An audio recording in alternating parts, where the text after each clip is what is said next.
There's one thing this has to do, and if it does, that I genuinely don't care what else it does. Somebody buys the last inner tube in the shop, and the shop finds out at the moment it happens, instead of 3 weeks later when a customer asks for one and gets told to try again. That's the job. That's the whole job. And I'm writing it down before a single thing exists, because that sentence is the only part of this that's hard to get right.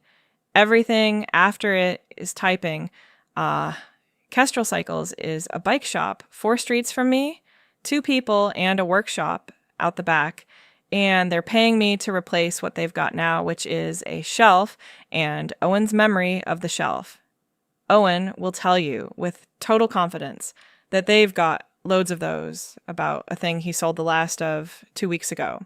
While that gets going, they've been quoted for this twice already, and both quotes were for a full point of sale system, the barcode gun, the card reader talking to the stock, all of it, 4 figures a year to run, and about 6 weeks of somebody's life to set it up. They don't need any of that. They need to know when they're nearly out of something. And the most useful thing I do on a job like this is refuse to build things. So I'm refusing plenty here. No barcode scanning and nothing that forecasts anything, because a forecast is a guess in a nicer jacket, and Owen can guess for free what's on the shelf and a nudge when a number gets low. If they outgrow that inside a year, then good. That's a great problem to have, and they can pay me a second time. Okay, so it's built something, and it's filled it with products it invented, which is the right call and also completely useless to me. The real list came from Owen as a file, about 90 lines of what they actually sell, with whatever he believes is on the shelf next to each one. I'm not typing 90 lines into anything, so it goes onto the prompt as a file, and the app takes it from there, and now it's their shop. Inner tubes in 3 sizes, because of course 3 sizes: brake pads, chains, bar tape, and the tubeless sealant that nobody buys until they need it very badly. That's the bit where one of these stops being a demo when what's on the screen is the stuff somebody stands in that shop and asks for. So now I'm the shop. Someone comes in wanting a tube, 26 by 195, that's one off the shelf, and the number moves. Somebody else takes 2 sets of brake pads, and it moves again.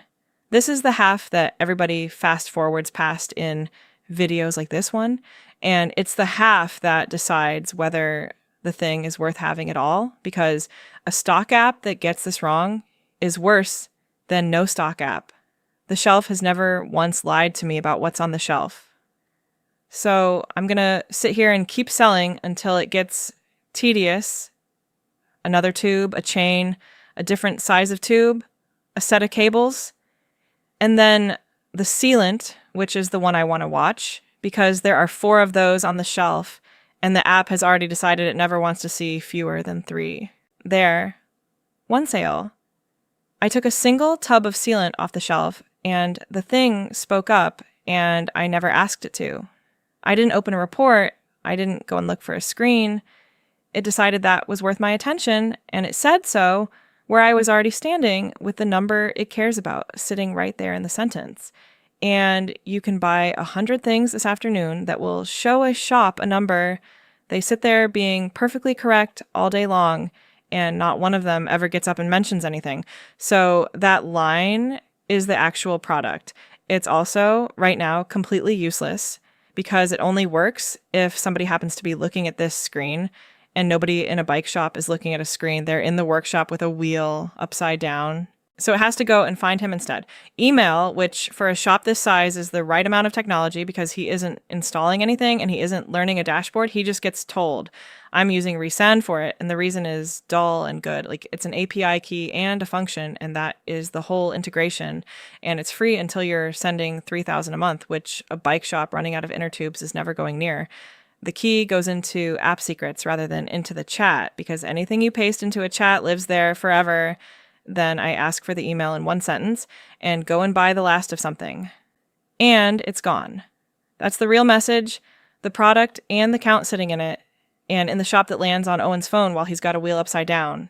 Right, and now the test I actually care about, which is what this does when there's nothing left at all. Last 2 tubes gone 0. And I'm going to sell one anyway, because that is a real afternoon in a real shop. Somebody's hopeful and the shop is hopeful right along with them. And I can't. It won't take the click. It hasn't argued with me and it hasn't put a message up. It has just quietly stopped being a button and the row's gone red with a nothing in it, which I'll take. The version of this I came in ready to fix is the one that cheerfully sells a tube it does not have and leaves the shelf sitting at -1. And there's nothing here for anybody to read or be told because the thing simply will not do the impossible bit. Owen's had this about a minute and he's found the number I'd stopped looking at. Every product got its own reorder level, and the app is working them out from how fast each thing actually sells, which is fine right up until you reach the tube. He goes through 20 in a good week, and it has quietly settled on 6 as the moment to worry him. 6 is too late. He wants 20, and more than that, he wants to be the one who says 20.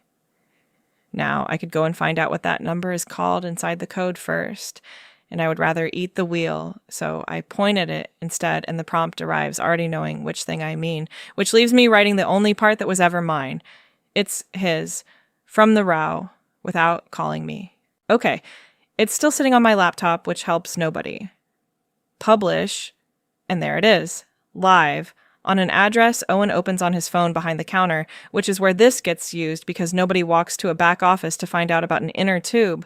Nobody's getting trained on it either, and if it needed training, I'd have built the wrong thing. So that's the job. A couple of screens and one number that knows when to speak up.